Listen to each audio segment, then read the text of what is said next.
All right, welcome to the Brickhouse 2.0. I'm Michael Ballsy, and I'm here with one of the up-and-coming athletes in Regina, Thomas Ireland. Now, he's not just some fan that went to a sports store and got Texas Rangers baseball and bought himself a hat. He's actually in the organization since 2021.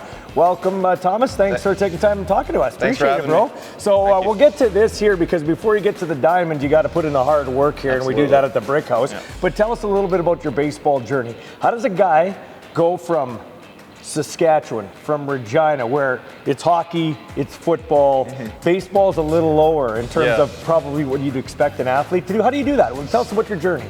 So pretty much from a young age, I trained indoors a lot, and 4 months this summer, pretty much, it doesn't really give you much. So I did a little bit of training in some places, and then I kind of found my footing with Morgan Ryder at Inside Pitch. And pretty much from about, I'd say he took me under his wing about like 6th, 7th grade, and then he took me all the way, did my high school at Martin Collegiate with the academy there, and Justin Eisworth and Rob Cherpuschek.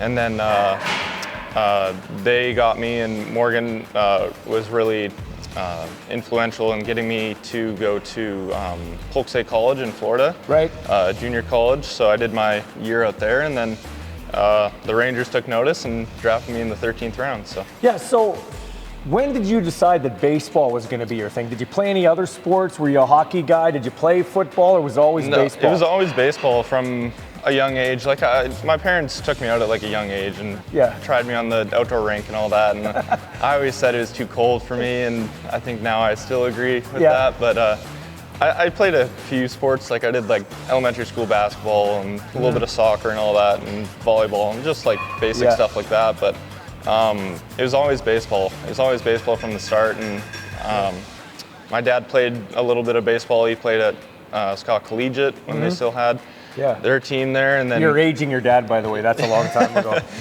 Well, I don't think I'm older too, so I get that. And then he did a year at Dickinson State in I think it's North Dakota. And then he just came back and started working and all that. So I've always, when my son was growing up, I'd try, my daughter too, I wanted to hand them the ball in the left hand, because if you can get in a good left-handed pitcher, dad and mom retire early, okay? So that you might be the retirement plan. When did you know that you had a chance to really make this kind of realize your dream and make this maybe a career? I mean, really, it's like I wasn't really too sure until high school. I was still kind of flipping around with what position I wanted to go with. And being left-handed, it kind of limits you already. So it was either you do pitching or you do outfield or first base. And I mean, I didn't have the size or the bat for first base, so I was like, and pitching was really fun. I like doing it, so I was like, you know what? I've got a pitcher's body, so I'm going to be a pitcher. So I think around like the start of high school, I was like, this is something that I really, really want to do. It's something I've always wanted to do, even from a young age. I was like, I want to play in the MLB. So I think going into it now, it's just really just living a dream, really. You mentioned pitcher's body. So just for the person that's just like I'm a baseball fan, but not a huge baseball fan. What do you mean by pitcher's body? Pitchers got a whole bunch of bodies, but like the typical guy is, kind of long. Yeah, because you don't look like CC Sabathia. No, you're not wearing pajamas on the mound. No. So it's kind of a lanky guy. Long, lanky, like kind of tall. So. Nothing, but I mean, there's a whole bunch of guys. So what's your pitch? What's your if it's 3-2, if it's 3-2, there's 2 men on, you got to get the guy out. What are you throwing? I mean, that's all kind of depending on my coach, but if I had to pick, it'd probably be, I'd either go like fastball or changeup.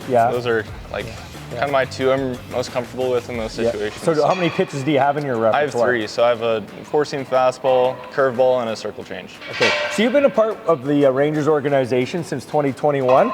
You weren't on the field, obviously, but that's got to be kind of cool to be a part of an organization win their first championship. It is really cool. I mean, even you look at the history of the Rangers, they've been in a few World Series, but never been fortunate enough to win it. So, and over the past years, it's been pretty tough, like a lot of losses and 102 losses and all that in the season. So I think it means a lot to the fans, especially because you even see it on social media. Like, you're like, oh, I've been waiting like 60 years. I've been waiting since they've moved to Texas, and it's like, so I think it's special to be part of an organization that doesn't have a lot, but you know, they have really passionate fans, I'd say. So let's go here. Who did young Thomas look up to when you were coming up in baseball, and like who's maybe taking you under his wing with the organization, or who you kind of look at as a kind of a colleague now, or somebody you're watching in Major League Baseball right now? Well, growing up, I had kind of two guys growing up. Like from a pitching point, I always looked at either Nolan Ryan or Sandy Koufax being lefty. And then I think just work ethic and pure determination is always Jeter. I grew up a Yankee fan, which I know I still get some flack for it.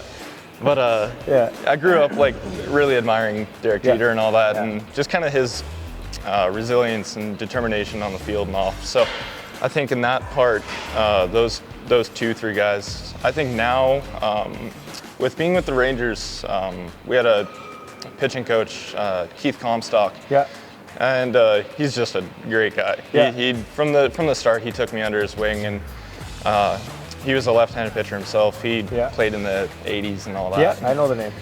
And so he took me under his wing and really just he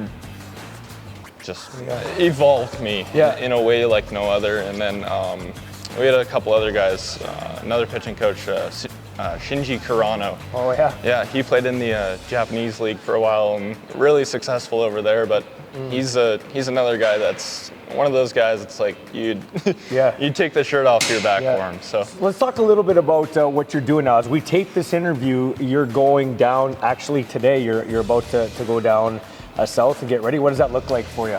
Yeah, so it's just go down and then just kind of get it acclimated. It's still a couple of weeks before minor league spring training starts, so just getting into the groove of things.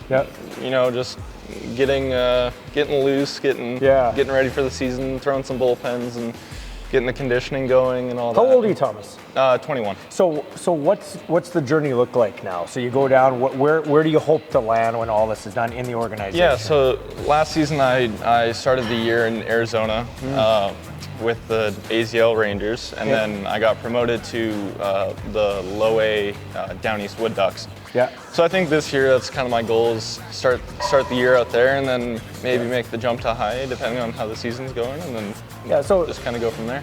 Physically, we'll get into that in a second, but mentally, right? You got to be focused because you never know. Like you bounce around. It's really a journeyman lifestyle. How do you deal with the mental side of that, especially when you've got a great significant other? Maybe give her a plug. She's a trainer here at the gym. Yeah, she is a trainer. And she's kind of following you around. So you got to have a good support system. Yeah, I mean, she's been instrumental from the start, even before we got married. She always knew that it was something I wanted to do, and she never.